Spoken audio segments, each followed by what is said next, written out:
우리는 의사의 변호사잖아. 근데 이서방 자네는 뭐야? 그림 그린다고? 팔자 좋네. 어쩌다 자네 같은 사람이 우리 집안에 들어왔지. 두 분은 지금 남을 평가할 처지가 아니잖아요. 내 남편은 묵묵히 자신의 일을 하며 가족을 위해 최선을 다하고 있습니다. 두 분처럼 허세 부리다가 가족을 힘들게 하는 사람이 아니라고요. 안녕하세요. 저는 서울에 사는 40대 주부 이연희입니다. 여러분은 가족 안에서 무심코 주고받는 말이나 행동으로 인해 큰 상처를 받은 적이 있으신가요? 오늘 제가 여러분께 들려드릴 이야기는 제 친정 가족들의 끊임없는 무시와 갈등 속에서 제 남편이 보여준 품격과 인성에 대한 존경이 담긴 이야기입니다. 처음엔 정말 화가 나고 속상했지만 시간이 지나면서 많은 깨달음을 얻을 수 있었던 일이에요. 저와 남편이 어떻게 이 갈등을 극복해 나갔는지, 또 가족이 어떻게 서로를 이해하며 화해하게 되었는지 그 과정을 이야기해 드릴게요. 끝까지 들어주시면 아마 여러분도 내 주변 사람들을 대하는 태도나 관계에서 작은 교훈을 얻을 수 있지 않을까 싶습니다. 그리고 오늘 영상이 공감되신다면 구독과 좋아요, 알람 설정도 꾹 눌러주시면 정말 감사하겠습니다. 저는 서울 변두리의 작은 동네에서 자랐습니다. 저희 부모님은 늘 바쁘셨습니다. 아침 일찍부터 밤늦게까지 일하시는 맞벌이 부모님 덕분에 우리 자매는 대부분의 시간을 서로 의지하며 보냈어요. 저는 셋째 딸로 언니들이 늘 챙겨주는 막내였습니다. 큰언니는 공부를 잘해서 부모님이 큰 기대를 걸었고, 작은 언니는 활발하고 독립적인 성격이라 어른들로부터 사랑을 받았죠. 저는 좀 내성적이고 그림 그리기를 좋아했어요. 어린 마음에 누군가의 얼굴을 따라 그리거나 상상의 풍경을 종이에 담아내는 게 세상에서 제일 즐거운 일이었거든요. 부모님은 힘든 형편에도 교육만큼은 포기하지 않으셨어요. 너희 셋은 내가 못 가졌던 걸 꼭 누려야 한다. 공부만 잘하면 어떻게든 뒷바라지할게. 그 말에 언니들은 열심히 공부했고 저도 부모님께 보답하기 위해 애썼습니다. 하지만 학창 시절이 행복하기만 했던 건 아니었어요. 중학교 때까지만 해도 그림에 푹 빠져 있던 저는 고등학생이 되면서 현실의 벽에 부딪혔습니다. 그림 그려서 밥 벌어 먹고 살 수 있을 것 같니? 선생님조차 저에게 그런 말을 하실 때면 저의 꿈이 허황된 것처럼 느껴지기도 했죠. 대학에 진학한 뒤로도 제 길은 쉽지 않았습니다. 미대를 다니며 아르바이트로 학비를 벌어야 했고 주변의 편견, 어린 시선을 견뎌야 했어요. 미대 나온다고 뭐 대단한 거 되겠어? 그런 말들을 들으면서도 저는 묵묵히 제 길을 걸었어요. 부모님께서는 늘 제 편이 되어주셨지만 경제적으로 힘드신 부모님께 손을 벌리기가 미안해서 혼자 모든 걸 해결하려고 했죠. 그렇게 대학을 졸업한 뒤 저는 프리랜서 일러스트레이터로 활동을 시작했습니다. 크고 작은 프로젝트를 맡아가며 실력을 쌓았고 일이 많을 때는 밤을 새우기도 했어요. 바쁜 일상 속에서 늘 혼자였던 제게 남편은 운명처럼 찾아왔습니다. 남편과의 첫 만남은 한 카페에서 이루어졌습니다. 당시 저는 지인의 소개로 남편을 만났는데 사실 처음엔 별다른 기대를 하지 않았습니다. 소개를 해준 친구도 사람은 괜찮은데 직업이 조금 특이하다 고만 말했거든요. 그런데 남편은 첫인상부터 남달랐습니다. 옅은 미소와 따뜻한 눈빛으로 저를 바라보며 말했죠. 반갑습니다. 저는 캐리커처 작가 이준호입니다. 동네에서 작은 화실을 운영하고 있어요. 처음엔 솔직히 당황스러웠습니다. 캐리커처? 평범한 회사원이 아니라는 점에서 예상 밖이었거든요. 남편은 대화를 나눌수록 자신이 하는 일에 대해 자부심이 가득한 사람이었습니다. 그는 이렇게 말했어요. 제가 그리는 그림은 그냥 얼굴만 그리는 게 아닙니다. 사람의 이야기를 담아내고 기억을 선물하는 거죠. 화실에 오는 손님들과 나누는 대화와 웃음이 저에겐 가장 큰 보람입니다. 그 진솔한 태도에 마음이 열리기 시작했죠. 만남이 이어질수록 남편은 한결같은 성실함과 진중함으로 저를 대했습니다. 어느 날 저는 용기를 내어 남편에게 물어봤습니다. 준호 씨는 언제부터 그림을 그리셨어요? 그는 잠시 말을 고르더니 대답했어요. 사실 저는 어릴 적부터 그림을 좋아했어요. 그런데 제가 2살 때 어머니를 여의고 아버지가 저를 홀로 키우셨거든요. 아버지가 구두방을 하시면서 저를 대학까지 보내주셨어요. 그리고 아버지가 돌아가신 후 제가 구두방이 있던 건물을 물려받았죠. 건물주로만 살 수도 있었겠지만 아버지의 헌신을 생각하며 저도 제 일을 열심히 하고 싶었어요. 그 말을 들으며 저는 남편이 얼마나 깊은 생각을 가진 사람인지 깨달았습니다. 그 후 우리는 연애를 시작했고 1년 만에 결혼에 골인했습니다. 결혼식은 소박했지만 남편과 저는 정말 행복했어요. 하지만 결혼 생활은 달콤한 순간만으로 이루어지지 않았습니다. 저희 결혼에 대해 별다른 말을 하지 않던 언니들과 형부들이 남편의 직업을 문제 삼기 시작했거든요. 그렇게 저희 부부와 친정 식구들 사이에 서서히 갈등이 생겨났습니다. 결혼 초기에는 별 문제가 없는 듯 했어요. 언니들과 형부들도 저희 부부를 그저 조용히 사는 부부 정도로 여기는 것 같았죠. 하지만 시간이 지나면서 형부들의 태도에서 조금씩 변화가 보이기 시작했습니다. 언니들과 형부들도 겉으로는 환영해주는 척했지만 시간이 지나면서 그들의 속마음이 드러나기 시작했어요. 그들의 태도는 작은 대화나 행동에서 조금씩 나타났습니다. 큰형부는 늘 자신이 변호사라는 직업에 대한 자부심이 강한 사람이었습니다. 어느 날 가족 모임 자리에서 남편에게 말했죠. 임서방, 네가 그림 그리는 일 말이야. 재밌겠다 싶으면서도 참 걱정도 되네.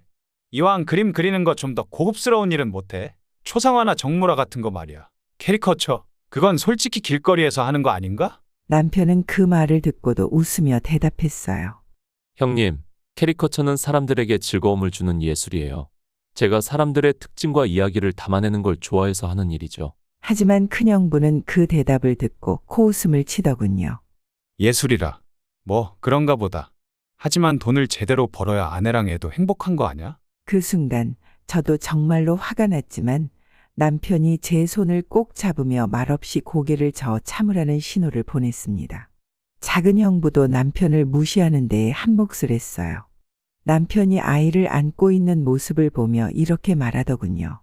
임서방, 나중에 우리 조카가 학교 다니면서 아빠 자랑할 일이 있을까 싶네. 우리 애들은 항상 아빠가 의사라는 걸 자랑스러워하거든. 그런데 임서방 직업은 아이들한테 설명하기가 좀 애매하지 않아? 남편은 그 말을 들었지만 여전히 웃으며 대답했어요. 직업의 중요성은 돈이나 명예가 아니라 그 일을 통해 얼마나 보람을 느끼고 행복해지는지가 아닐까요? 저는 제 딸이 그걸 느끼게 해주고 싶습니다. 남편의 대답은 항상 차분하고 진중했지만 저는 속이 상했습니다. 두 형부의 말투나 행동은 처음엔 가벼운 농담처럼 보였지만 갈수록 그들의 의도가 뚜렷해 보였어요. 어느 날 작은 형부가 남편에게 이렇게 말했어요. 임서방, 캐리커처를 계속 그린다면 네 이름이 유명해져야 하는 거 아냐? 그런데 니니가 유명하다는 얘긴 들은 적이 없는데 아직도 동네 가게에만 머무는 거면 솔직히 앞으로가 걱정되는데. 남편은 여전히 미소를 잃지 않았습니다. 형님, 유명해지는 것도 중요하겠지만 저는 제 일을 사랑하는 게 더 중요하다고 생각해요.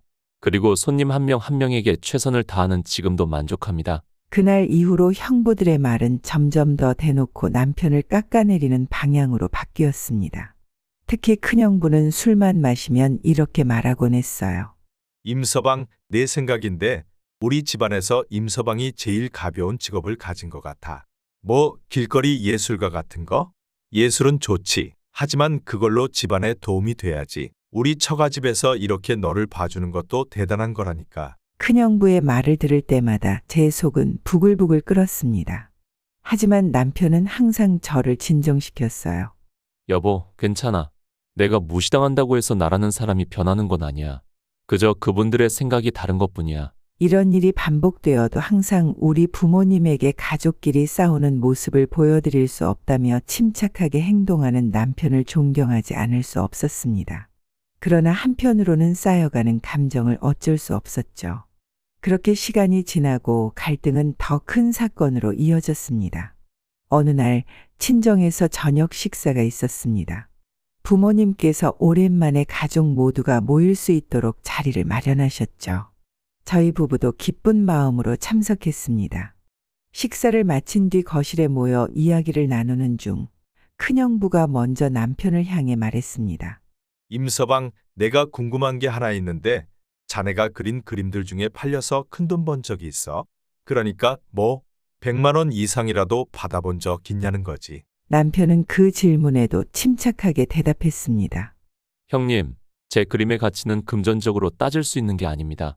고객들에게 특별한 추억을 선물하는 게 저의 기쁨이거든요. 그러자 큰형부는 비웃으며 말했죠. 추억. 하긴 돈으로 가치를 따질 수 없는 게 맞겠네. 대신 아무 가치도 없는 거니까. 작은 형부도 거들며 웃었습니다. 맞아. 뭐든 돈이 되려면 예술가로 이름을 날려야 하지 않겠어? 근데 자네 이름 들어본 사람은 여기 아무도 없을걸? 이때 분위기는 완전히 싸늘해졌고 저는 화를 참으려 애썼지만 큰형부의 다음 말에 결국 터져버리고 말았습니다.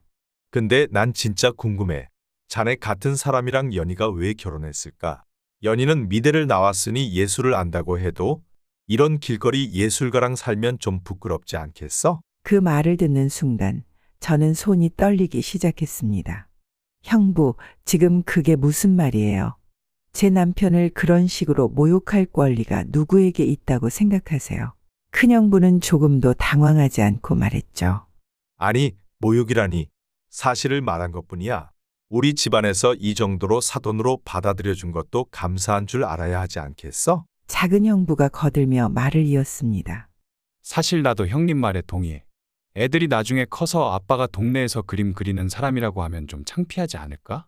차라리 미술 학원 선생이라도 했으면 나았을 텐데 말이야. 그 순간 남편이 조용히 입을 열었습니다. 형님들, 제 직업이 형님들 보시기에 부족하다고 생각하신다면 그건 형님들 가치관일 뿐입니다. 하지만 저는 제 일에 자부심을 느끼고 있고 그것으로 가족을 행복하게 할 수 있다고 믿습니다. 형님들이 저를 어떻게 보든 저는 흔들리지 않을 겁니다. 큰형부는 그 말을 듣고 비웃으며 빈정거렸습니다. 흔들리지 않는다고? 현실적으로 좀 더 잘 나가야 흔들릴 일이 없지. 아니면 돈이라도 많든가. 그때 작은 형부가 큰 형부를 쳐다보며 농담처럼 덧붙였습니다. 형님, 우리 임서방 말로는 가족을 행복하게 한다는데 사실 연희가 집안에 돈 줄 아냐? 하긴 자네가 뭘 벌겠어? 두 형부가 비웃으며 웃음을 터뜨리는 순간 저는 참았던 모든 분노가 터지고 말았습니다. 두 분 그만하세요.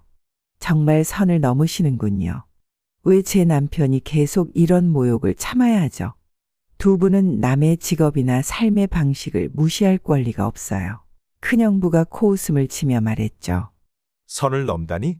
우린 그냥 현실을 말한 건데 듣기 싫으면 직업을 바꾸든가 아니면 우리 말이 틀렸다는 걸 증명해봐. 저는 단호하게 대답했습니다. 증명하라고요. 두 분이야말로 제 남편이 얼마나 훌륭한 사람인지 제대로 알긴 하세요. 두 분처럼 돈이나 명예로 사람을 평가하는 게 아니라 자신의 일을 사랑하고 주변 사람을 존중하며 살아가는 사람이 제 남편이에요. 그런 사람이 제 곁에 있다는 게 전혀 부끄럽지 않아요. 오히려 두 분이야말로 스스로가 얼마나 비겁하게 굴고 있는지 돌아보세요. 남편이 제 손을 잡으며 조용히 말했습니다. 여보, 고마워. 하지만 그만하자. 더 이상 싸우지 않는 게 나아. 그의 차분한 목소리에 저는 겨우 마음을 진정시킬 수 있었습니다. 하지만 그날 사건 이후로 두 형부는 겉으론 아무 말 없었지만 속으론 남편을 더욱 적대적으로 대하기 시작했습니다. 그리고 얼마 후 놀라운 반전이 일어나게 되었습니다. 두 형부와 언니들은 겉으로는 여전히 잘 나가는 사람들처럼 보였지만 그 실상은 전혀 달랐습니다. 큰언니는 오랫동안 대학 교수로 재직하며 안정적인 직장을 가진 사람이었습니다. 하지만 그녀의 계약직 교수직은 결국 갱신되지 않았습니다. 학교 측에서는 경쟁이 치열하다며 이례적으로 계약 연장을 하지 않았고 큰언니는 졸지에 취업 준비생이 되었습니다. 연희야, 솔직히 지금 너무 막막해. 나는 강의만 잘하면 되는 줄 알았는데 연구 실적이 부족하다면서 계약을 끊어버렸어. 요즘은 아무리 경력이 있어도 재취업이 쉽지 않더라. 큰언니는 자존심이 상했는지 가족들에게는 쉽게 털어놓지 못했지만 나중에 조용히 저에게 고백했습니다. 갑작스레 직장을 잃은 큰언니는 불안감과 자존심 사이에서 고뇌했지만 그보다 더 큰 문제는 큰형부였습니다. 그런 상황에서도 큰형부는 아내를 위로하기보다는 자기 자랑만 늘어놓았죠. 큰형부는 변호사라는 직업에 대한 자부심이 대단했지만 실상은 전혀 달랐습니다. 의뢰인들끼리 소문이 났나 봐. 내가 돈을 받고 사건을 조작했다는 터무니없는 소문 말이야. 그의 말은 변명처럼 들렸습니다. 실제로 그는 몇몇 의뢰인들에게 추가 비용을 요구하며 불법적인 거래를 한 적이 있었던 겁니다. 큰형부는 자신의 문제를 인정하기보다는 남 탓을 하며 상황을 회피하려 했습니다. 내가 이런 상황에 처한 건 다 시대가 잘못된 거야. 요즘 의뢰인들은 변호사에 대한 예의가 없어. 이 정도 수고비를 요구하는 게 왜 문제인지 모르겠어. 큰언니는 이런 상황을 알면서도 남편의 잘못을 감싸느라 애쓰고 있었지만 이미 큰형부의 평판은 바닥으로 떨어져 있었습니다. 내가 변호사라는 직업이 얼마나 고된 건지 몰라서 그래. 의뢰인들은 더 많은 걸 요구하고 나는 그걸 들어줘야 하니까 가끔은 약간의 편법이 필요하다고. 큰언니는 그 말을 들을 때마다 속이 타들어갔습니다. 그게 아니라 당신이 욕심부리고 편법을 썼기 때문이잖아. 우리가 이렇게 된 게 정말 시대 탓이야? 작은언니 부부도 겉으로는 안정적인 의사 부부로 보였지만 실상은 한순간에 모든 것을 잃었습니다. 그들은 의사 파업에 참여했다가 직장에서 징계를 받았고 병원이 장기 휴업에 들어가며 결국 직장을 잃었습니다. 연희야, 우리가 이렇게 될 줄은 몰랐어. 파업 이후 병원 분위기가 너무 안 좋아졌고 병원장이 문을 닫아버렸어. 작은언니는 울며 저에게 하소연했죠. 직장을 잃은 작은 형부는 그동안 유지해오던 고급스러운 생활을 포기할 수 없었고 주식 투자로 손실을 메우려 했습니다. 처음에는 소소한 투자로 수익을 보기도 했지만 점점 큰 돈을 투자하면서 큰 손해를 보게 되었어요. 결국 집을 담보로 대출까지 받아 무리하게 투자했지만 그것마저 모두 날려버렸습니다. 형부가 그렇게 큰 돈을 주식에 넣었어? 제가 작은 언니에게 물었을 때 그녀는 고개를 숙이며 대답했습니다. 나도 몰랐어. 나중에 알았을 땐 이미 늦었더라고. 이젠 대출 이자도 못 갚을 지경이야. 작은 형부는 가족들에게는 말하지 않았지만 저와 남편은 이미 그들의 어려운 상황을 눈치채고 있었습니다. 그럼에도 불구하고 작은 형부는 여전히 자존심을 세우며 남편을 깎아내리는 말을 멈추지 않았습니다. 그날 부모님 댁에서 열린 가족 모임은 그야말로 갈등의 절정으로 치달았습니다. 큰형부가 술을 몇 잔 마신 뒤 남편에게 말했죠. 임서방, 자네 요즘도 그림 잘 그리고 있나? 그래도 우리 가족 모임에서는 자네가 제일 한가해 보여서 좋겠어. 우리야 뭐 다 바쁘게 사니까. 그 말에 작은 형부가 맞장구를 쳤습니다. 맞아. 예술은 아무리 잘해도 그저 취미 아닌가? 자네도 더 현실적인 일을 해보는 게 어때? 남편은 여전히 차분한 목소리로 대답했습니다. 형님들, 제가 하는 일이 현실적이지 않다고 생각하실지 모르지만 저는 제 가족을 위해 책임감 있게 살아가고 있습니다. 그때 큰형부가 비웃으며 말했죠. 책임감? 네가 책임감이 있다면 연희가 왜 그렇게 고생을 하겠어? 너 혼자서는 먹고 살기 어려우니까. 작은 형부도 한술 더 떠서 말했습니다. 그래도 연희가 너 같은 예술가랑 결혼해준 건 정말 대단한 거야. 아마 우리 집안에서 자네 같은 사람은 다시 안 나올 거야. 그 순간 저는 더 이상 참을 수 없었습니다.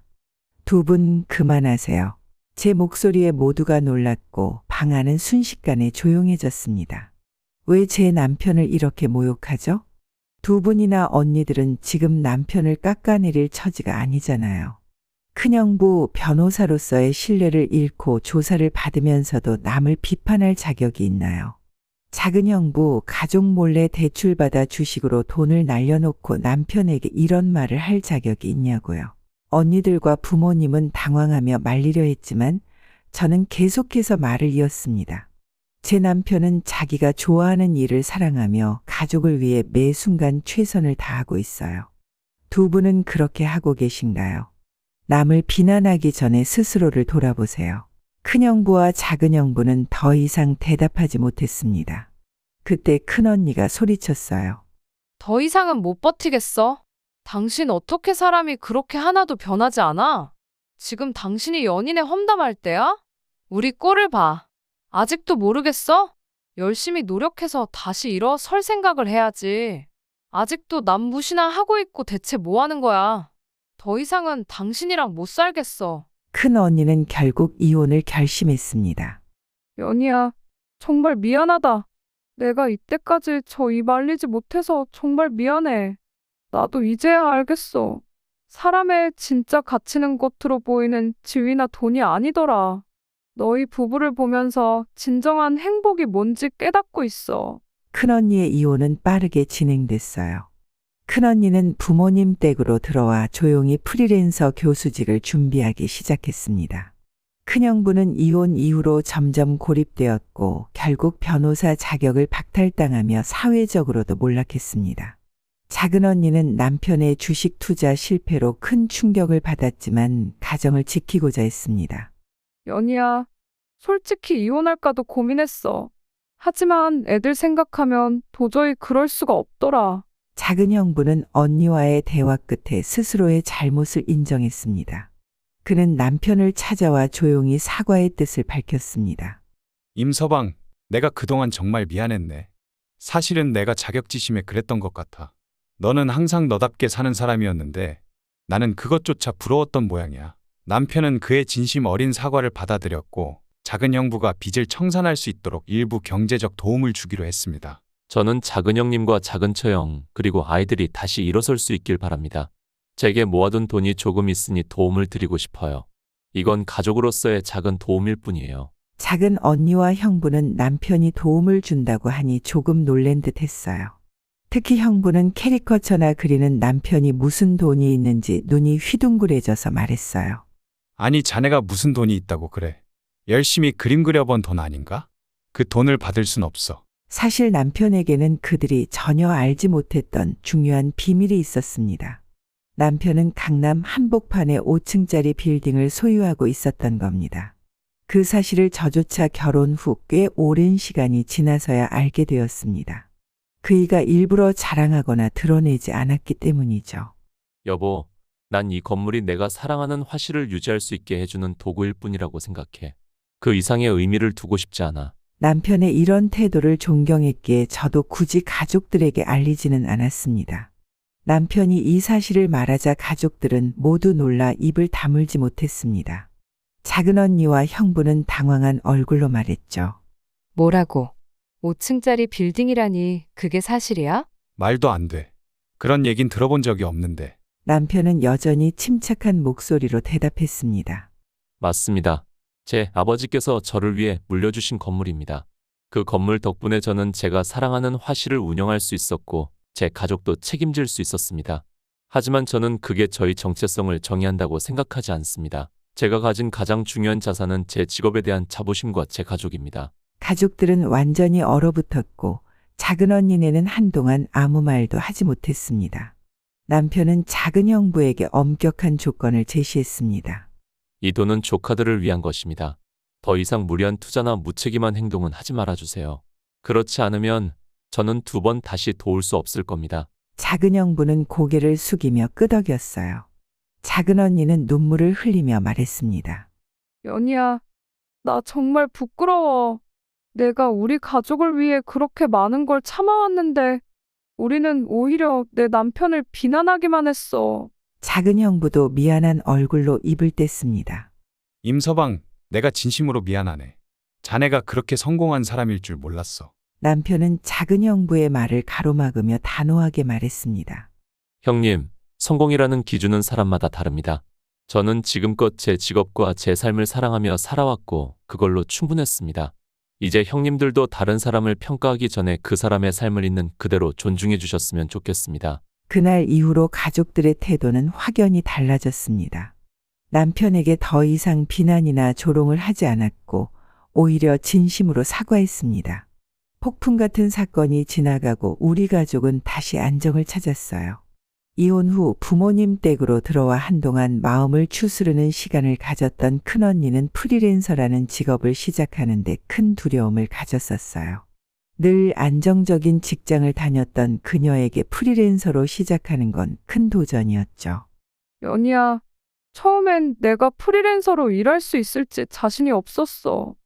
하지만 생각해보니 내가 가진 경력이 아깝다는 생각이 들더라. 큰언니는 대학 교수 시절 연구했던 자료를 바탕으로 글을 쓰고 강연 요청이 들어오면 어디든 찾아갔습니다. 초기엔 큰돈이 되지 않았지만 그녀의 열정은 점점 더 많은 사람들에게 인정받기 시작했습니다. 요즘은 학생들만 가르치던 때와 다르게 다양한 사람들을 만나고 있어. 내가 했던 연구가 이런 식으로 누군가에게 도움을 줄 수 있다는 게 참 기뻐. 큰언니는 한 달에 한 번씩 부모님과 함께 식사를 하며 그간의 성과를 공유했습니다. 엄마, 이번엔 한 기업에서 워크숍 강연을 부탁했어요. 제가 예전에 연구했던 사례를 발표할 수 있을 것 같아요. 큰언니는 점점 자신감을 되찾아갔습니다. 이전에는 내가 한 직장에 매여서 살아야 한다고 생각했는데, 지금은 내가 원하는 방식으로 살아갈 수 있다는 게 너무 좋아. 큰언니의 얼굴은 한층 밝아졌고 부모님도 그런 큰언니를 자랑스러워하셨습니다. 우리 딸이 이렇게 강해질 줄은 몰랐구나. 이제는 내가 진정으로 하고 싶은 일을 하면서 행복했으면 좋겠다. 작은 언니는 직장을 잃은 뒤에도 지역 사회에서 의료봉사를 시작하며 자신의 가치를 다시 찾기 위해 노력했습니다. 처음엔 이게 정말 맞는 일일까 싶었어. 하지만 환자들을 돌보는 게 내 삶의 일부였다는 걸 다시 느끼게 됐어. 작은 언니는 의료봉사 활동을 통해 사람들에게 신뢰를 얻으며 지역병원의 계약직으로 다시 일하기 시작했습니다. 연희야, 작은 병원에서 일하니까 환자들과 더 가까이서 대화할 수 있어.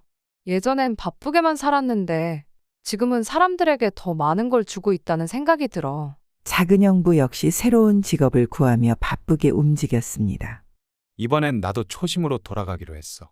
가족을 위해서 내가 할 수 있는 일을 찾아야지. 작은 언니와 작은 형부는 돈보다는 가족의 안정과 행복을 위해 다시 달라진 삶을 살아가고 있었습니다.